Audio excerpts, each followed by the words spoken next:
Nós vamos ler o capítulo 13, no verso 4 a 7. Então, pode mudar essa versão aí para mim, por favor? Bota a NVI aí, por favor. Senão eu leio daqui. Assim nos diz a palavra do Senhor. Pronto, está aqui. O amor é paciente. O amor é bondoso. Não inveja, não se vangloria, não se orgulho, não faz parte de uma vida de amor. Não maltrata, não procura seus interesses, não se ira facilmente, não guarda. O amor não se alegra com a injustiça, mas se alegra com a verdade. Tudo sofre, tudo crê. Vamos dizer comigo? Vamos lá do início. Tudo sofre, tudo crê, tudo espera, tudo suporta. Coloca o nosso banner aí, por favor. Vou contar até 3 e vocês repetem comigo. 1, 2, 3. A decisão de amar. Amar é uma decisão. Eu penso que Deus tem algo para nos falar nessa noite sobre o amor. Mas a gente pode parar e se perguntar o que é o amor. Alguns vão relacionar o amor com a emoção. Com aquele sentimento gostoso, o coração bate forte, as pernas tremem, vem aquele friozinho gostoso na barriga. Outros vão relacionar o amor com aquele sentimento romântico ou emotividade. Pronto, para por aí. Mas tem aqueles que vão olhar para o amor e o apresentar como aquela atração irresistível, fatal. Todavia, segue a pergunta: o que é o amor? O Dr. John McCain, que foi capelão e reitor da Universidade de Princeton, certa vez ele afirmou que uma das artimanhas do inimigo é esvaziar o sentido original das palavras. E se a gente pegar uma palavra que foi desviada, que teve o seu sentido totalmente destruído no decorrer da história, foi a palavra amor. Amor tornou-se símbolo de paixão, de sexo, por vezes sexo fora do casamento, de atração fatal, irresistível.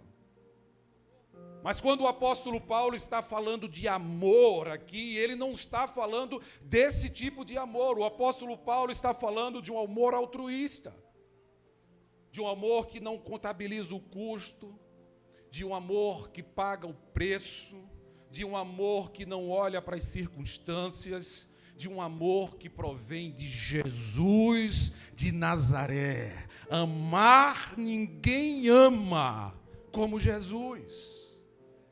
Jesus é o modelo perfeito, ele é o protótipo.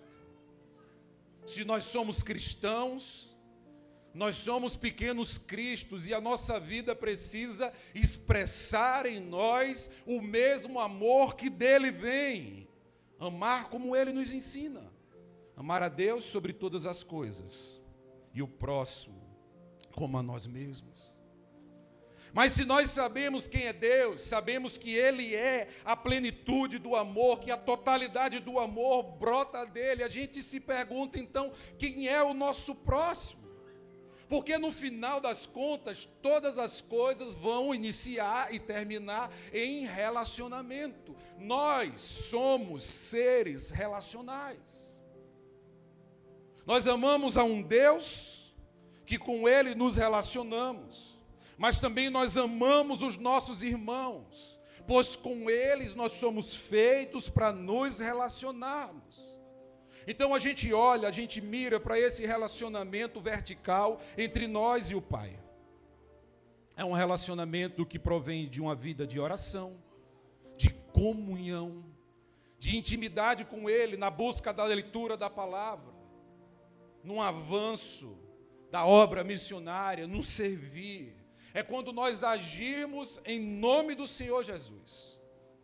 mas também com o nosso próximo, que foi feito à imagem e semelhança do Criador, aquele por quem ele entregou o seu único Filho, para todo aquele que nele crê não pereça, mas encontre a vida eterna.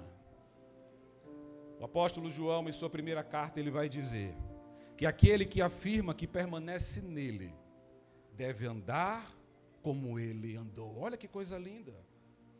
Portanto, só ama verdadeiramente aquele que nasceu de novo. Só ama nesse sentido real de um amor ágape, de um amor ultra circunstancial, aquele que viveu a experiência de ter agora o Espírito Santo sobre a sua vida. Então você passa a andar como ele andou, falar como ele falou, ver como ele viu, ouvir como ele ouve. É assim que eu e você precisamos tomar como base se somos cristãos. Não há outro jeito de viver um amor real, e nós somos convidados para tomar essa decisão. Se amar é uma decisão, então deixa eu dizer uma coisa: decida amar. E o primeiro passo daqueles que decidem amar é tomar a iniciativa de restaurar seus relacionamentos que um dia foram quebrados. E vou repetir. Tome a iniciativa de restaurar os seus relacionamentos que um dia foram quebrados. O Senhor Jesus nos diz no Evangelho de Mateus: portanto, se trouxeres a tua oferta ao altar, e aí te lembrares de que teu irmão, olha lá, olha a régua de Jesus. Ele não está somente dizendo assim, ó, você não pode ter nada contra o seu irmão. Ele está dizendo, se te lembrares que o teu irmão tem alguma coisa contra ti, deixa a tua oferta aqui. Vai te reconciliar com ele, depois volta para apresentar a tua oferta no altar. O X da questão é relacionamento, ao invés de esperar. Nós precisamos dar o primeiro passo. Enfrentamos problemas, traições, enganos, decepções, tristezas, amarguras, mentiras, mal-entendidos, e a gente para se perguntar como amar em meio a isso tudo. O nosso amor humano é limitado. Ele tem um ponto X, dali não passa. É por isso que nós precisamos exalar, transbordar de um amor que nós não conseguimos ter humanamente. É um amor que vem do alto. O nosso problema é justamente esse. Nós não amamos a Deus o suficiente, por isso nós não entendemos o tamanho desse amor. Nós não conseguimos amar de forma igual porque nós não amamos ao Pai da forma que nós queremos ser amados. São muitos os obstáculos para que a gente possa amar alguém. É difícil. No mundo acelerado, no mundo competitivo, no mundo de internet, no mundo de ideologias, no mundo de cancelamento, está difícil amar. Mas mesmo assim, me cabe informar que nós fomos feitos para nos relacionarmos. Corrie ten Boom, que foi uma sobrevivente do Holocausto, ela escreveu uma frase dizendo assim: a medida de uma vida não é a sua duração, mas a sua doação. Há pessoas que, se você não tomar a iniciativa, elas nunca vão tomar. Deus está falando hoje para a igreja. Deus está falando para mim e para você. Dê o primeiro passo. Surpreenda o inferno. Ataque o inimigo. Mostre a ele a sua capacidade.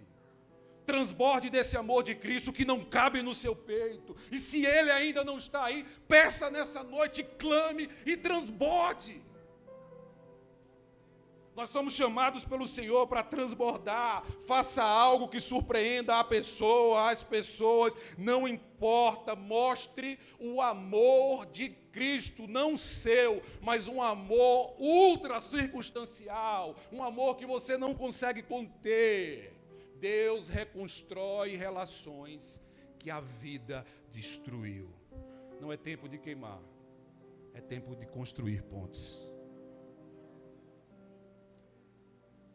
Mas o segundo ensino que a gente toma nessa noite, sobre aqueles que tomam a decisão de amar, é que você deve explorar com profundidade o perdão. Mateus capítulo 6, verso 15, o próprio Senhor Jesus diz: mas se vocês não perdoarem uns aos outros, o Pai não perdoará as vossas ofensas. Oramos o Pai Nosso e dizemos: Pai, perdoa as nossas dívidas, assim como nós perdoamos a nós mesmos. Perdoamos aos nossos devedores. E o que nós estamos dizendo aí é: Pai, na medida que eu perdoo, você me perdoa. Se eu não tiver a capacidade de perdoar, não me perdoe. Eu não quero o seu perdão. Guarde ele para você. Eu não mereço. Mas Deus te diz nessa noite, assim como disse Martin Luther King Jr., aquele que é destituído do poder de perdoar, é destituído do poder de amar. Quando a gente vai à praia, é normal a gente ver pessoas que não entram na água, ficam ali sentados nas cadeiras.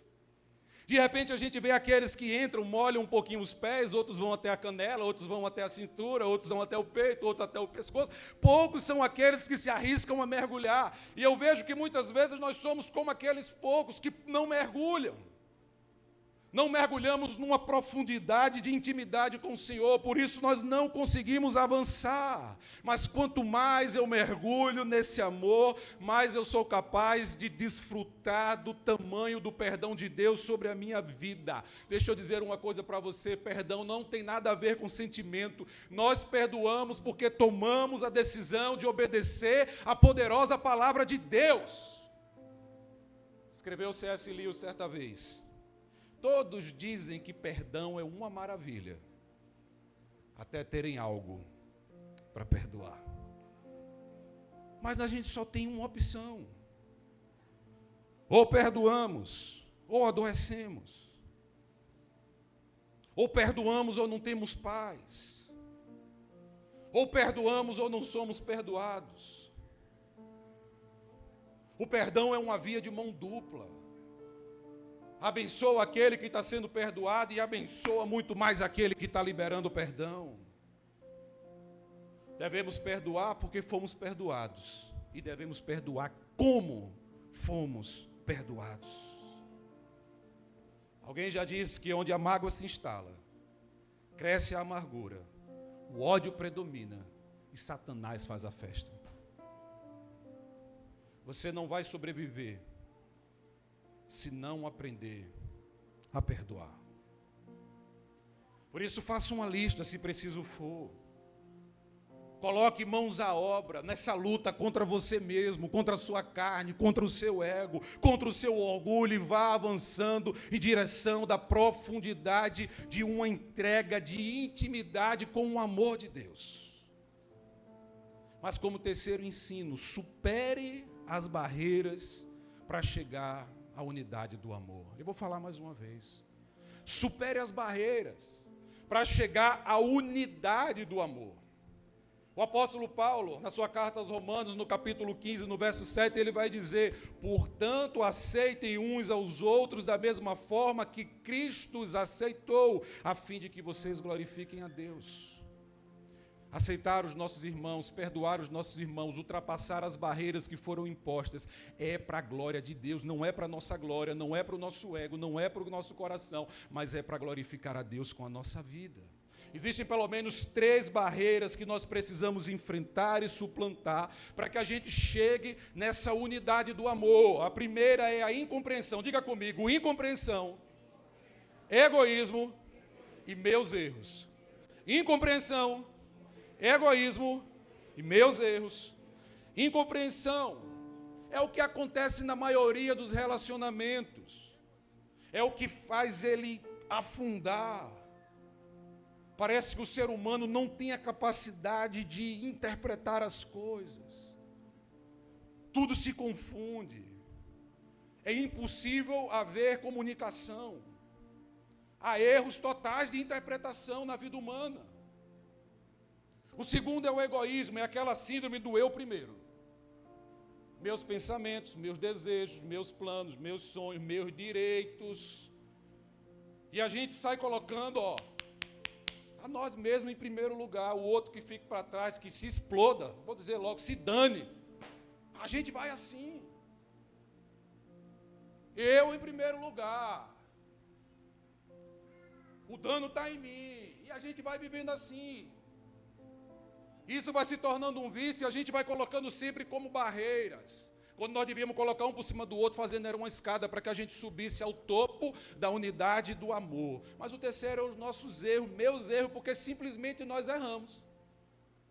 Deixa eu dizer uma coisa para você. Você pode não estar falhando nesse momento com ninguém, mas você vai falhar. Nós erramos. Aquele que decide amar precisa aprender a superar barreiras, suplantar obstáculos. Nós não temos o poder de mudar ninguém, mas temos o poder de entendê-las e de amá-las. Mas há um quarto ensino aqui. Para viver nessa decisão de amar, resolva os seus conflitos e apare as arestas que sobraram, porque a vida é assim. O apóstolo Paulo escreve em Efésios 4:29. Grava no seu coração. Por isso que é bom você estar com a Bíblia sempre aberta para ir anotando. Nenhuma palavra torpe saia da boca de vocês, mas apenas o que for útil para edificar os outros conforme a necessidade, para que conceda graça aos que ouvem. Aí vem Tiago e arremata dizendo assim, mas a sabedoria que vem do alto é antes de tudo pura, depois pacífica, amável, compreensiva, misericordiosa e de bons frutos, imparcial e sincera. A maioria das pessoas não sabem resolver conflitos, por isso sempre sobram arestas. A grande questão na vida não é sobre não ter conflitos, mas é sobre como resolvê-los, como suplantá-los, como caminhar após os dias maus, tristes, carrancudos, dolorosos, depressivos, os dias de engano, os dias de solidão, os dias onde a gente está fazendo tudo certinho, mas vem um camarada e dá-lhe nas costas. É sobre seguir em frente.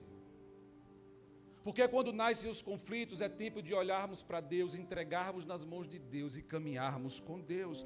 Por vezes, é Ele quem permite os conflitos em nossas vidas, nos forjando em pessoas melhores, em servos melhores, maridos melhores, filhos melhores, líderes melhores. É Ele quem permite para que nós possamos crescer em meio à dificuldade, porque mar calmo não faz bom marinheiro. Decidir amar é decidir pagar o preço. E eu oro para que Deus coloque os nossos corações assim. Corações que não apontam, que não contabilizam o custo, que não fazem distinção de pessoas. Quando Cristo foi pendurado naquele madeiro, como diz o poema de Gioia Júnior, naquela cruz negra e mesquinha, que não era dele, era minha. Ele estava ali, aparando todas as arestas que nos impediam de ter acesso ao Pai. Deus quer surpreender você, viu? Decida amar. Mas há um quinto ensino aqui. Se prepara, viu? Seja agradecido nessa caminhada, pessoas que te abençoam, viu? Gratidão, como disse Êxodo, é a virtude das almas nobres. O apóstolo Paulo, escrevendo aos Coríntios, ele diz: sempre dou graças ao meu Deus por vocês, por causa da graça que lhe foi dada em Cristo Jesus. Nessa caminhada do amor, busque ter um coração agradecido, sincero, verdadeiro, honesto, leal. Leal àqueles que te abençoam, que te inspiram, que cuidam da sua vida. Se preciso, faça uma lista, coloque 5 nomes de pessoas que você precisa olhar nos seus olhos. Não é pelo WhatsApp, não. É olhar nos olhos e dizer: obrigado. Porque nós temos a mania de mandar flores quando as pessoas morrem, mas não quando estão em vidas. Nós choramos mais num velório de tristeza e arrependimento daquilo que deixamos de fazer do que por aquilo que fazemos. Agradeça. Tenha, busque, lute por um coração grato. Mas como sexto ensino, nunca tenha inveja de ninguém. Jó vai escrever no capítulo 5, no verso 2. A inveja é assim: o ressentimento mata o insensato e a inveja destrói o tolo. A inveja mata o melhor de nós e apresenta o pior de nós. Ela entrega solidão, ela afasta todos. Ela nos coloca numa posição de defesa, os nossos olhos olham para baixo, nós cobiçamos aquilo que não é nosso, é algo destrutivo na nossa vida e na vida daquele outro. Como disse Francisco Quevedo, aquele escritor espanhol, a inveja é assim tão magra porque ela morde, mas não come. E a Bíblia nos mostra vários relatos. A Bíblia, o que mais me impressiona e o que eu mais amo nas Sagradas Escrituras é como ela mostra a humanidade dos seus personagens. Por exemplo, Caim invejou Abel. Raquel invejou Lia. Os irmãos invejaram José. Os fariseus invejaram Jesus. E Salomão, em sua sabedoria, nos deixa um ensino, e isso é literal. A inveja causa câncer nos ossos. Olha o que ele escreve: o coração em paz dá vida ao corpo, mas a inveja apodrece os ossos. E a gente finaliza com o 7º ensino. Por quê? Porque 7 na Bíblia é número de perfeição. E o amor que nós estamos pregando aqui nessa noite não é um amor humano da nossa carne, mas é o amor perfeito do nosso Senhor Jesus. Abra o seu coração sem barreiras para amar. Eu vou repetir: abra o seu coração sem barreira. Jesus vai nos dizer: bem-aventurados puros de coração, pois verão a Deus. Olha lá. Se nós começamos no primeiro ponto falando que é difícil se relacionar, nós terminamos agora dizendo que nós temos a obrigação de abrir o nosso coração para o amor.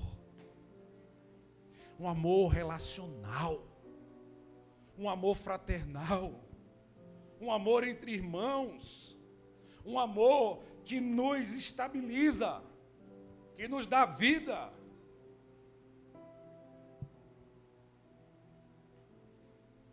Quando a gente decide amar como Jesus amou, algo acontece. Experimente viver esse novo que Deus tem para você. É que a gente vai vivendo a vida e parece que a gente vai construindo uma casca grossa. E a gente vai se envolvendo cada vez mais em ideologias, em pensamentos, e a gente vai tomando posse de direitos, de vontades, de desejos. E hoje a palavra do Senhor vem para quebrar, vem para dizer que o amor é o maior dos dons. Quando a gente decide amar com o coração de Jesus, o novo de Deus acontece em nossas vidas. Mas você precisa deixar ele ir mais fundo no seu coração. Certa vez eu contei aqui nesse púlpito uma história que vem do livro de C.S. Lewis, Alvorada do Peregrino. Eu esqueci agora o título do livro. Nesse livro ele conta a história de Eustáquio. E Eustáquio era um menino de muito difícil relacionamento, chato, brabo, arrogante. Eustáquio não tinha amigos, ninguém gostava de andar com ele. De repente ele tem um sonho, e nesse sonho ele aporta numa ilha, com seus amigos, num navio. Ele desce sozinho, até porque ninguém conseguia andar com Eustáquio.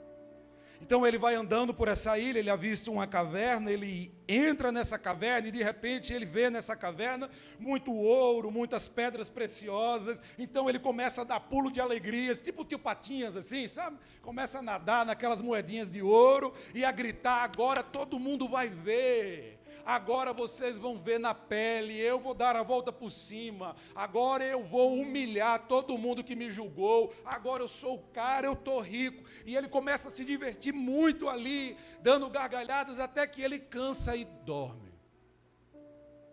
De repente Eustáquio acorda. Então ele percebe que ele havia se transformado num dragão asqueroso. Então ele entra em desespero, aquele homem que há pouco comemorava com alegria, agora está desesperado. E ele diz: eu vou ficar sozinho nessa ilha, todo mundo vai embora, e esse é o meu destino, eu sou de fato uma pessoa muito ruim, eu merecia tudo isso. E ele começa a refletir sobre tudo aquilo que ele está passando. Quando de repente aparece Aslan, o grande leão branco. Aslan leva Eustáquio à beira de uma piscina de águas cristalinas e diz: olha, você vai ter que tirar essa pele grossa, suja e asquerosa que está aí. Então Eustáquio começa com suas garras, aqueles dentes afiados, a arrancar aquela pele. Então ele começa a arrancar. Então ele percebe que quando ele termina a primeira pele, havia outra por debaixo. Ele repete então e faz o mesmo processo pela segunda vez. E ele percebe que havia outra pele, outra casca grossa e asquerosa por baixo. Mais uma vez. Então Aslan olha para ele e diz: Eustáquio, você vai ter que deixar eu ir mais fundo.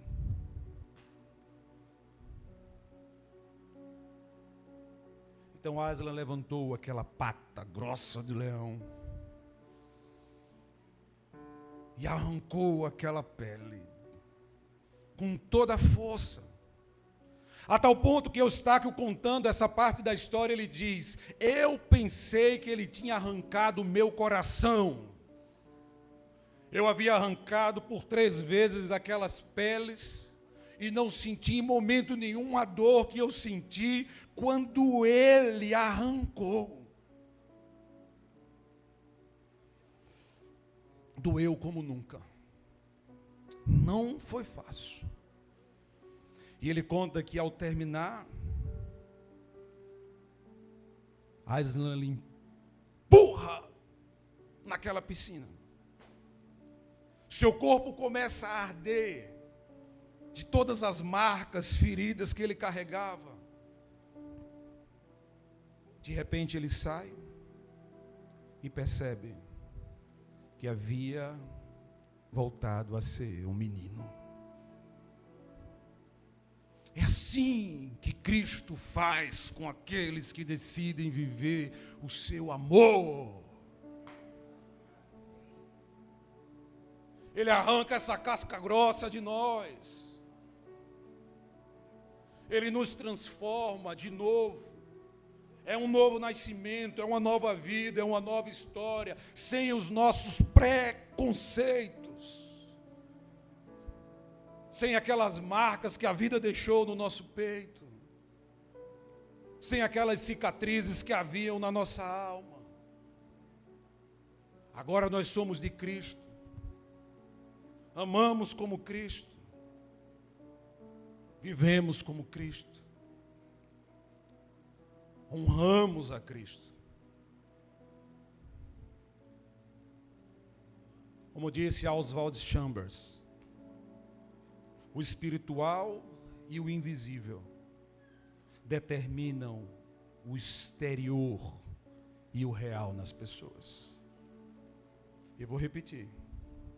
O espiritual e o invisível determinam o exterior e o real nas pessoas. Aquele que carrega Cristo no coração vive como Cristo Jesus. Nós somos chamados a amar e viver esse amor, viu? Essa decisão não é minha, não é sua, não é nossa. Essa decisão foi tomada na cruz do Calvário, quando Cristo bradou Tetelestai. Ali ele pagou o preço pelo meu e pelo seu pecado. Aqueles que amam a Cristo vivem essa nova história em seu coração. O que era velho ficou para trás. Eis que tudo se faz novo. É tempo de amar, é tempo de perdoar. Esse mundo lá fora é que age diferente, não é o nosso mundo. Nós estamos aqui para fazer um rebuliço mesmo, para envergonhar o inferno, para glorificar o nome poderoso de Jesus. Nós somos a contracultura. Nós não somos o establishment ou o status quo, não. A igreja não se molda ao século presente, mas ela instrui, ela envergonha, ela tem lado, ela tem posição. Como a gente vai responder a esse tão grande amor? Eu quero encerrar com essas palavras.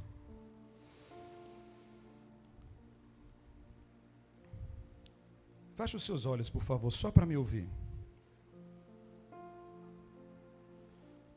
Eu quero te dizer que Cristo ama você.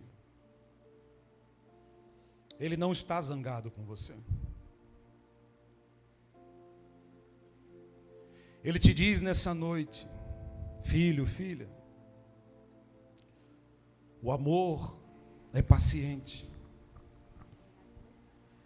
O amor é benigno, não é invejoso. Ele não se vangloria, não se orgulha, não se porta com indecência, não busca os próprios interesses, não se enfurece, não guarda ressentimento do mal, não se alegra com a injustiça, mas se alegra com a verdade. Tudo sofre, tudo crê, tudo suporta.